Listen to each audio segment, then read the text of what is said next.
Hi friends, మన వాళ్ళు ఒక విషయం చెప్తాను, క్లారిటీ గమనించండి.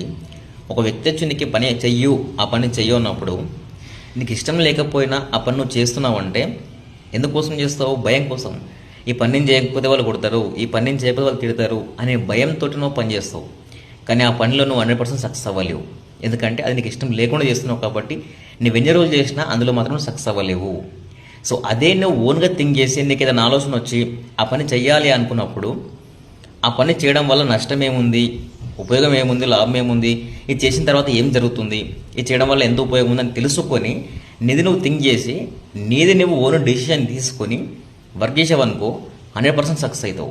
ఎందుకంటే ఇది నువ్వు ఇష్టంతో చేస్తున్నావు కాబట్టి. సో ఇష్టం ఉన్న పని ఏదైనా సరే కష్టం కాదు, 100% చేస్తాం.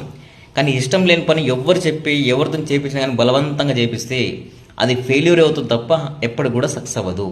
సో కాబట్టి నీకు నచ్చినప్పుడు నీ ఓన్ డిసిషన్ తీసుకొని థింక్ చేయి, ఫస్ట్ ఆలోచించు. ఇది తీసుకోవడం వల్ల నా లైఫ్ బాగుపడుతుందా బాగుపడలేదా, ఇది చేయడం వల్ల బెనిఫిట్ ఏంది, లాస్ ఏంది, అది నువ్వు ఓన్గా థింక్ చేసి దాన్ని డిసిషన్ తీసుకొని వర్క్ చేసుకుంటూ వెళ్తే 100% సక్సెస్ అవుతావు.